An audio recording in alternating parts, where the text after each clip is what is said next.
Okay, this is Genesis chapter 18, King James Version. And the Lord appeared unto him in the plains of Mamre, and he sat in the tent door in the heat of the day.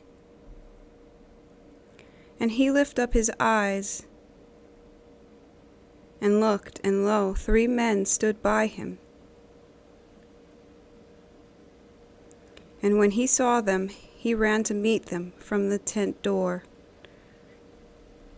and bowed himself toward the ground, and said, My Lord, if now I have found favor in thy sight, pass not away, I pray thee, from thy servant.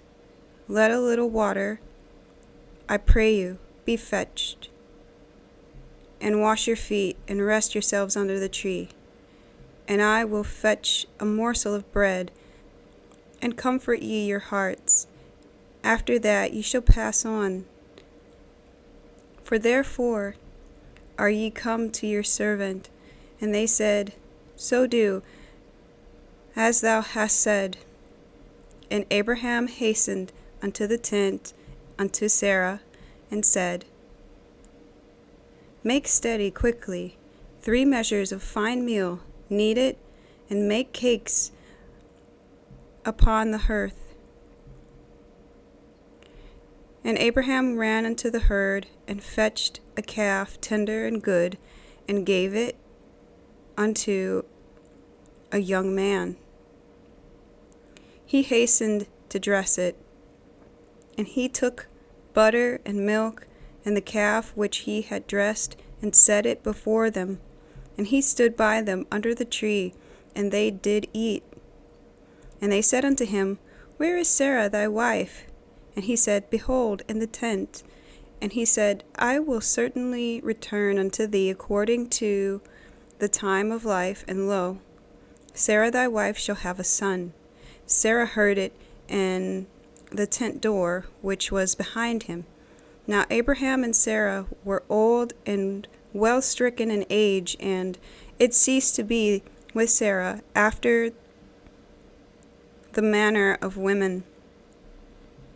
Therefore Sarah laughed within herself, saying, After I am waxed old shall I have pleasure, my Lord, being so old also? And the Lord said unto Abraham, Wherefore did Sarah laugh, saying, Shall I of a surety bear a child which am old? Is anything too hard for the Lord? At the time appointed I will return unto thee according to the time of life, and Sarah shall have a son. Then Sarah denied, saying, I laughed not, for she was afraid. And he said, Nay, but thou didst laugh. And the men rose up from thence, and looked toward Sodom. And Abraham went with them to bring them on the way. And the Lord said, Shall I hide from Abraham that thing which I do, seeing that Abraham shall surely become a great and mighty nation, and all the nations of the earth shall be blessed in him? For I know him, that he will command his children and his household after him, and they shall keep the way of the Lord, and do justice and judgment, that the Lord may bring upon Abraham that which he hath spoken of him.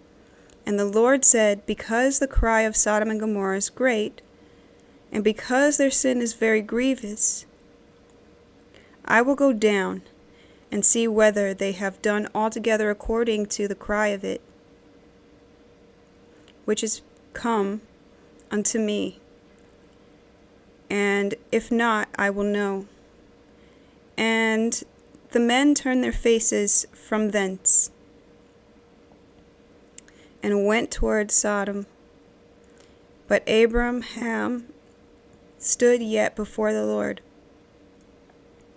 And Abraham drew near, and said, Wilt thou also destroy the righteous with the wicked? peradventure there be 50 righteous within the city, wilt thou also destroy and not spare the place for the 50 righteous that are wherein? That be far from thee to do after this manner, to slay the righteous with the wicked, and that the righteous should be as the wicked, that be far from thee. Shall not the judge of all of earth do right? And the Lord said, If I find in Sodom 50 righteous within the city, then I will spare all the place for their sakes. And Abraham answered and said, Behold now, I have taken upon me to speak unto the Lord, which I am but dust and ashes. Peradventure there shall lack 5 of the 50 righteous. Wilt thou destroy all the city for lack of 5? And he said, If I find there are 45, I will not destroy it. And he spake unto him yet again, and said, Peradventure there shall be 40 found there. And he said, I will not do it for 40's sake. And he said unto him, O let not the Lord be angry, and I will speak. Peradventure there shall be 30 found there. And he said, I will not do it if I find 30 there. And he said, Behold now, I have taken upon me to speak unto the Lord. Peradventure there shall be 20 found there. And he said, I will not destroy it for 20's sake. And he said, Oh, let not the Lord be angry, and I will speak yet but this once. Peradventure 10 shall be found there. And he said, I will not destroy it for 10's sake. And the Lord went his way. And as soon as he left communing with Abraham, and Abraham returned unto his place. Okay, so what I got out of this was, it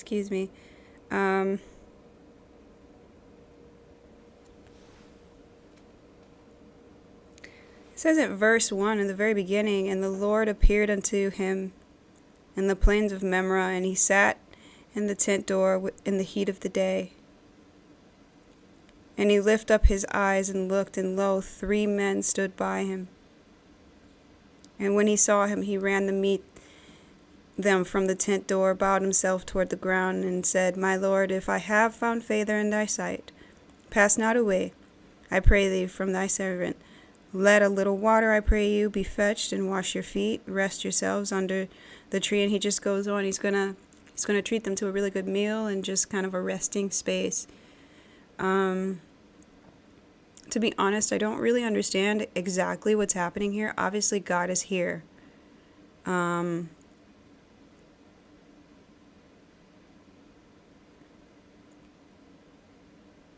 not sure who the 3 men are. Maybe angels. I'm not sure. I would really love to hear your opinion on this. I'm sure once I read the Message version, it might become a little bit more clear. But obviously, God's presence in some form or another, seemingly physical, is here.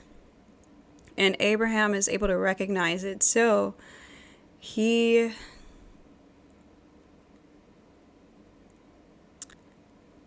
provides sustenance and rest. He treats them, or treats God in some form or another here. Has Sarah make the bread, fresh bread, and it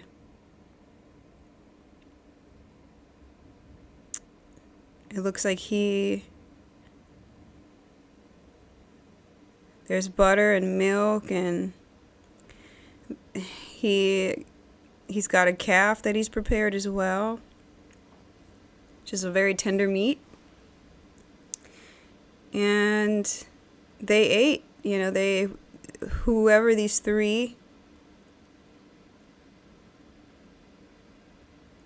in some way it looks like it's supposed to represent God, the Lord.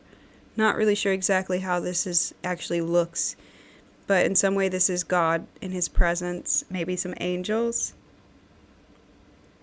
And he treated them. They accepted the offer and he treated them. I like how he kind of just jumped up and went for it because he just knew. I mean, honestly, if God were at your doorstep and you knew it was him, wouldn't you go all out? I know I would. I mean, I don't have like what Abraham has here, but whatever I've got in my fridge, I would treat him with hopes that it is something. I don't know. It looks like they got the reassurance again that they're going to have a child. Really, really soon. Within a year.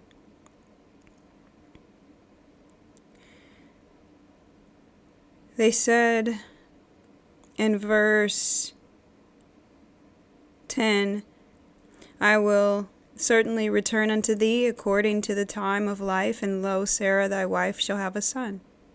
So by the time he returns, which means two different things, he's coming back to see him, which is pretty cool. And by that time, she'll be a mother. There'll be parents to that child that they were promised all these years ago. Who knows how many years it is at this point. It says, in terms of their age, the last time we checked, Abraham was 99 years old, and he'd gotten, again, the same promise, but it was made in the form of an official covenant that he was going to have a child within a year's time. So this is somewhere within the beginnings, probably, of that year, considering that it takes 9 months to create the child in the womb. And so this is somewhere at the beginning of that year that's been specified, and they're just getting the reassurance once again that it's going to happen. I like the fact that God is, since chapter 12, it's chapter 18 now, since chapter 12, God is really letting them know that they're going to have a child. He's really letting them know that this child is going to be of a long lineage of blessed, set-apart people from the rest of the world. He's just repeating it over and over, and I understand why, because as human beings, we need that reassurance. It doesn't matter that we're being told that, maybe because we're scarred by just life in this fallen world and people making promises and not keeping them. But God isn't like that. And even though he isn't like that, he's still reassuring them over and over and over and over. Even when they mess up and get themselves into trouble that God has to get them out of, he reassures them over and over and over that his word is true.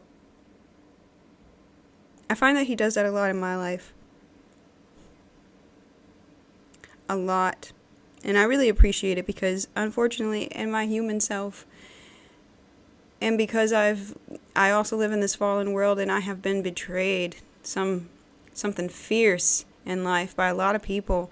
There's specific ones that was just, it didn't even make any sense, and it was just so cruel that it really caused me to close up and not trust even God for a long while, even though I was trying to trust him. And I've had to go through the motions, and God was there to reassure me, to tell me like that I can trust him and that I don't have to worry. That's a big one that he tells me over and over. Just don't worry, don't worry. I can't tell you. It took him a lot of saying that and having to show me that I don't have to worry and be that concerned about things in life, that he's got my back. So that really stands out to me here, just God's repetition and his promise, because he just knows that we have problems trusting, and he just knows that we've been jaded and that people have lied and made promises and broke them cruelly and left you like with no closure or anything. But God is faithful. What he says he means, and he's going to let you know over and over that what he says is true. And he'll even show you eventually when the right time comes, his timing, which can be sometimes very difficult. I've mentioned this in several other chapters. Like, it's hard waiting on him, especially if you're waiting on him for a long time. And in the case of Sarah and Abraham, they've been waiting probably a good 2 decades or so, more than, I think, about 20-something years, I think. They've been waiting for this promise to come true. He was 75 when he was first told. He's like 99, 100-ish. He's somewhere over there now. So he's been waiting all this time, and they tried to take matters into their own hands. It just was a failure. Gosh. And God's just really forgiving. Still telling them over and over, this is what's going to be. Just hold on. God is really something. I really appreciate him, just his kindness, not just his power, and that he's the creator. I mean, just that alone, like, he deserves every bit of praise and everything, just the fact that he's allowed this all to exist. But my favorite part about him is actually his personality. He's quite funny, but he's so kind and gentle. He's just the supreme gentleman. I don't know how to explain it, but if there was such a thing as a gentleman, it would be based on him. He really is just the definition of what it means to be so kind and courteous and caring and forgiving and patient, committed and loyal, faithful, just so many things. His personality is just, it's the bee's knees for me. And it's a big part of why I would miss him, not just because he has the power to do this and that and bless you, but he's just really quite a personality. He's the personality to keep around. I would miss him.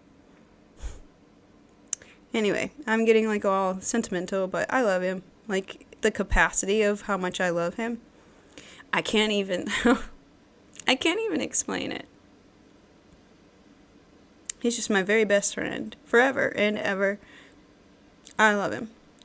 And he's just all through this chapter. It's just so calm and peaceful.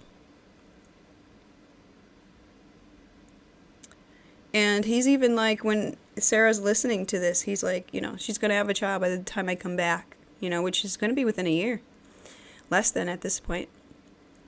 And she's listening behind them, in the tent, and she's laughing. And God knows he sees everything. So, even though she's hidden in a tent, he can see that she's doing that. And it's just the same here in today's time. It doesn't matter what we think we're doing behind closed doors. He sees everything. And it's all recorded in our own personal book. It says so in Revelations. There's a verse that a book was opened and another book was opened. In a book of life. But there's the books that were open are our books. And our name needs to be in that book of life. But based on what we did here and how we treated people here and just where our heart was, what we pursued, what was important, is all recorded in that book. So I think it's really important to really think wisely, and not necessarily to fear God, but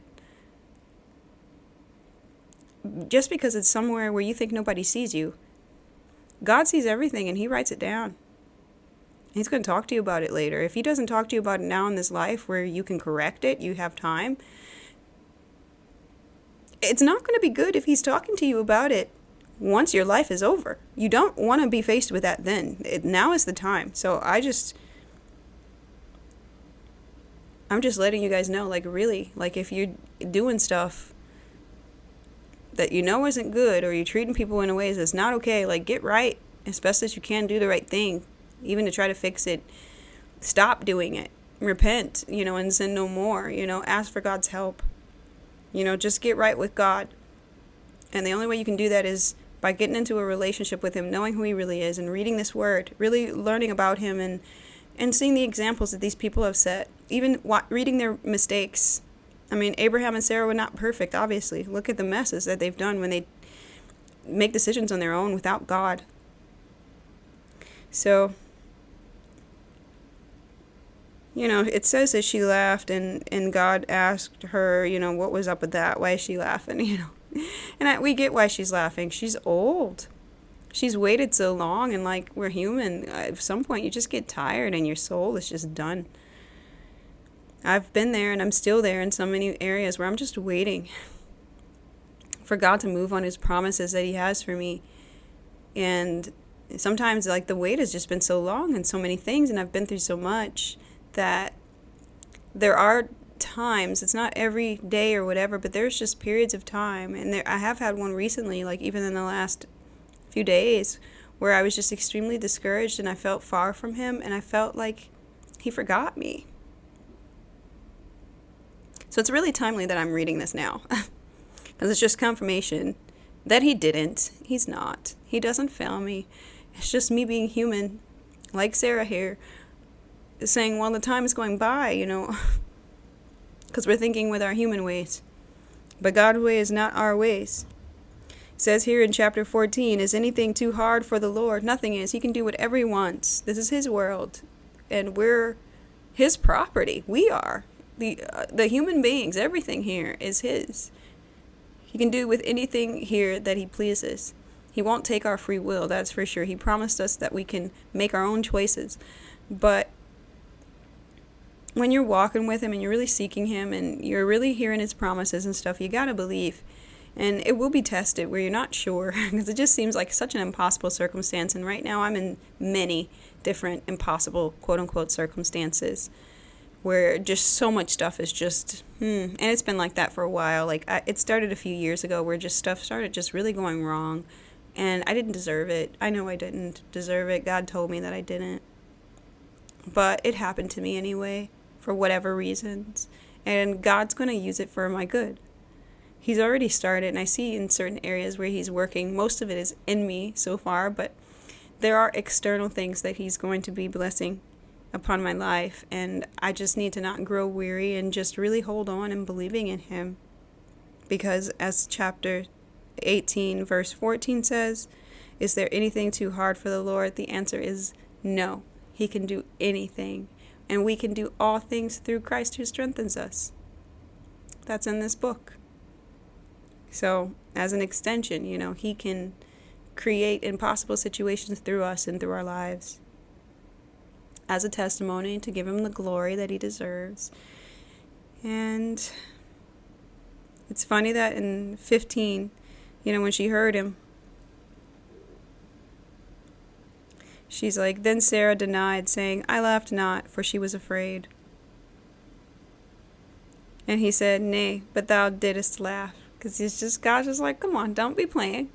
You might have thought you did that behind the tent and nobody knew. I see everything, and I saw what you did. But he wasn't even mad at her. I'm sure he really understood where she was coming from with that.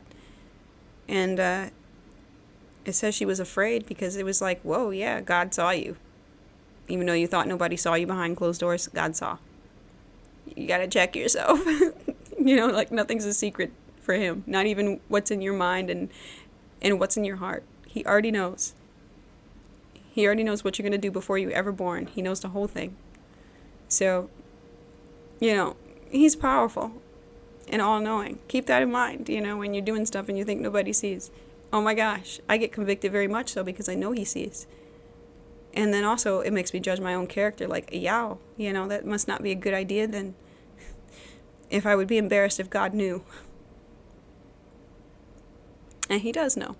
So, the end of this chapter, I'm going to wrap it up because it's getting a little long. I'm trying to cut these videos a little bit shorter just so that I don't overwhelm the people who are reading and watching with me. But I noticed also, Sodom. We're going back to those kingdoms, near the Jordan that we're fighting, and Sodom and Gomorrah were two of those kingdoms. We're focusing on Sodom here, and God's just done with that place. He knows that it's wicked. There's all kinds of disturbing things going on there that's just not of God, and he's just ready to wipe the whole thing out. Abraham is walking with him as, God is departing in some form here. After he treated them to the washing of the feet and the meal and things. And God's done, with Sodom. And Abraham is really empathizing. He's like, what if there's kind people in there too, though? You're just going to wipe the whole thing out? Like, that's not of God. That's not your character. And it's right. Like, I love the fact that Abraham interceded. I mean, God already knew that. Probably, I would be pretty certain, I am pretty certain that God knew that Abraham would say this. And so, it wasn't really necessarily to convince God, but it's just really interesting that he shows Abraham's empathy. Plus, he knows that his nephew is somewhere over there, Lot. So, I mean, not everybody over there necessarily is evil, but you'd be surprised how evil this place really is, where there really wasn't any evil people. I mean, there really wasn't any good people, or righteous people. as they say in here. It was just really like 100% evil, aside from, well, we're going to find out from who are those 50, and he went all the way down, 50 to 45 to 40 to 35 to 30, all the way down to 10. If there's only 10, then God's like, every time he's like, if there is anyone there, I'm not going to do it. I won't destroy it. I'll keep it going. If there's anybody in Sodom that is righteous and not living that crazy, sinful, wicked ways over there like that place is doing, I won't destroy it for their sake. So that says a lot. The fact that Abraham is going down from 50 to 10, like he knows also that this place is evil and that there aren't really any good people there. So in the next chapter, I'm assuming that we're going to find out how many good people or righteous people actually reside there, or if there are any. If any of you guys know, and I'm sure even people who don't read the Bible, you know the story of Sodom and Gomorrah and what happens to it, which says a lot about if there were really any righteous there in the first place. So we're going to go on to there. And, it's just really an interesting chapter. It's as usual. God is with Abraham, and Abraham's with God, and they're back on course together. He's literally walking with him in some form on a physical nature. So it's really interesting. He's back on track. I'm glad to see it. Makes me happy that Abraham is, he's had his moments, but God is very merciful and forgiving, and his words never return void. His promise is going to come true. He wants to bless him. Like he wants to bless us. He wants to be there for us. He wants a relationship with us, to walk with us and commune with us, even about things he already knows the answer to, and we're just talking to him. Well, will you do this, or don't kill this person, or if there's enough righteous people? Like, God already knows how this whole thing is going to go, but I think a part of him, really, like part of the relationship with him, is just talking to him, communing. It even says that in here. The last verse, 33, and the Lord went his way as soon as he left communing with Abraham. It's a relationship. It could just be this banter going on and you're just talking to God really about something that is insignificant, that he already knows the answers to, obviously. But I think it matters to still talk to him anyway. Even if you're lacking faith or having doubts or going through a hard time and you're not happy, things are hard, maybe you're crying, maybe you're really hurting or heartbroken, talk to him anyway. He wants that. That's part of a relationship. It's not always just praising him and talking about the good things, although you should probably praise him, sing some hymns. That helps me when I'm really discouraged about things. Like, singing to him is really one of the biggest things that has helped me feel better in a moment and just really lift my spirits and help me to keep going. And I find that he's very pleased. I can always feel his presence around when that happens. He's just right here. And the Ruach, the Holy Spirit, is here too. Like I can feel it. So anyway, that's all I got to say. This is already a super long video. I keep trying to cut it down. I don't know how to do that yet. So I just appreciate everybody being really patient, and just those who are reading along with me. I pray that you got some things out of this, something touched you that you can apply to your real life. Please share your thoughts, your opinions, things that stuck out to you about this chapter. And I pray many, many, many blessings over you. And I love you. And until next time, thanks for watching and reading with me. God bless you.